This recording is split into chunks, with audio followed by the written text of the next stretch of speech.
Hello दोस्तों, नमस्कार। मैं डॉक्टर सौरभ सुमन आप सभी का अपने इस यूट्यूब चैनल पर स्वागत करते हैं। आज हम बात करेंगे, आज के समय में सबसे ज़्यादा लोगों को परेशान करने वाली बीमारी के बारे में बात करेंगे। आज की बीमारी का जो नाम है थायराइड। थायराइड से लोग आज के समय में बहुत ज़्यादा परेशान हैं। खास करके महिलाओं में यह रोग सबसे ज़्यादा पाया जाता है। महिला लोग जो है इस रोग से बहुत ज़्यादा ग्रसित है। बहुत सारा दवाई अंग्रेजी में हो या आयुर्वेदिक में हो, दवा लगातार खाते रहने पर भी इस बीमारी से कोई निजात नहीं मिल पाता, छुटकारा नहीं मिल पाता। तो इसीलिए हमने आज अपने इस यूट्यूब चैनल के माध्यम से उन महिलाओं तक यह संदेश देने का प्रयास कर रहा हूँ कि होम्योपैथ में कुछ ऐसी स्पेशल मेडिसिन है जिसके प्रयोग से इस थायराइड को आसानी से ठीक किया जा सकता है। अगर दवा का प्रयोग सही ढंग से किया जाए, डॉक्टर के नियमानुसार इस दवा का सही ढंग से अगर सिलेक्शन करके प्रयोग किया जाए तो बहुत ही अच्छा रिजल्ट मिलता है।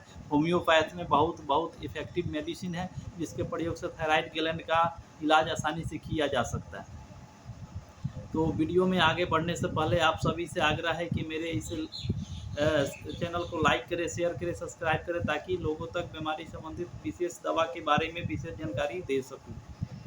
यह एक थायराइड एक ग्रंथि है जो तितली के आकार की होती है। जो गर्दन के निचले भाग में एक तितली के आकार की एक ग्रंथि होती है। यह शरीर के अंदर हार्मोन का निर्माण करती है। ये शरीर के ऊर्जा को नियंत्रित करती है। शरीर के हर चीज़ का नियंत्रण इसी के पास होता है। तो कभी कभी हार्मोन असंतुलन हो जाने के कारण यह रोग होता है। यह जो ग्रंथि होता है थायराइड हार्मोन का निर्माण करती है।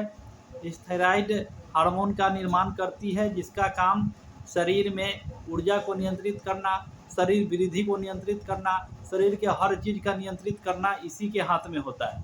तो कभी किसी भी कारण से यह हार्मोन जो है असंतुलन हो, इसका असंतुलन हो जाता है। यह सही ढंग से काम नहीं कर पाता। इस वजह से जो है शरीर के अंदर तरह तरह की बीमारी होने लगती है। इसमें हार्मोन जो है 3 प्रकार की होती है, TSH, T3, T4। ये 3 प्रकार की हार्मोन होती है। यही हार्मोन जो है असंतुलन हो जाने के कारण शरीर के अंदर तरह तरह की बीमारी शुरू हो जाती है। तो थायराइड जो है 2 प्रकार की होती है, एक हाइपोथायराइडोनिज्म और दूसरा हाइपर थायराइडोनिज्म।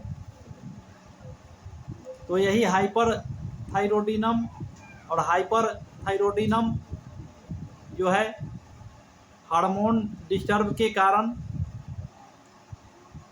इसमें बदलाव होने लगता है। तो हाइपोथायराइडोनिज्म में होता है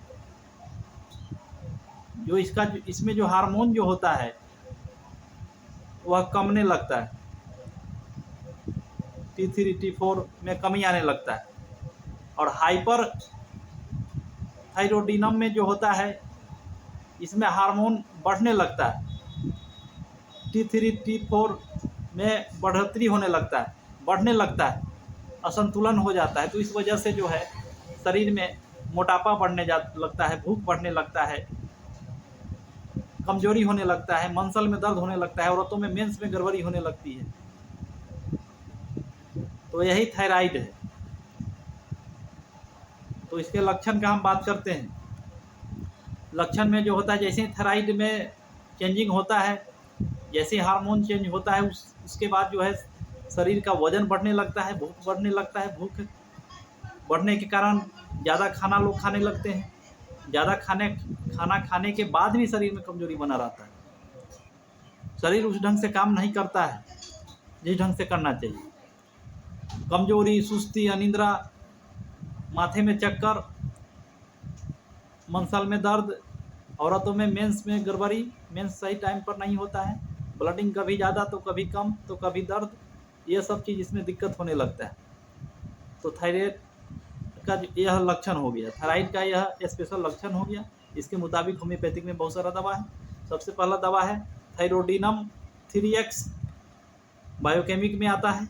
इसका प्रयोग 4 टैबलेट सुबह, 4 टैबलेट दोपहर, 4 टैबलेट शाम में करना चाहिए, बहुत ही अच्छा रिजल्ट देता है। दूसरा दवा है कलकरिया कार्ब। कलकरिया कार्ब का 200 पोटेंसी में सुबह खाली पेट और शाम में करना चाहिए। उसके बाद आता है आयोडियम। आयोडियम का प्रयोग 1 m पोटेंसी में सप्ताह में 1 बार करना चाहिए। कम से कम 4 खुराक इसका प्रयोग करना चाहिए। उसके बाद आता है ब्राइटा कार्ब। ब्राइटा कार्ब का प्रयोग 30 पोटेंसी में सुबह खाली पेट 5 बूंद और शाम में करना चाहिए।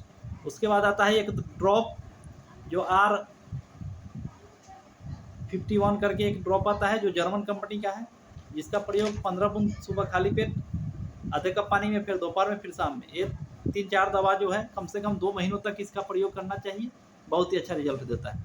तो आज के लिए बस इतना ही, फिर आगे मिलते हैं अगले वीडियो में एक और बीमारी और उसके होम्योपैथिक दवा के बारे में विशेष जानकारी देंगे। तब तक के लिए नमस्कार।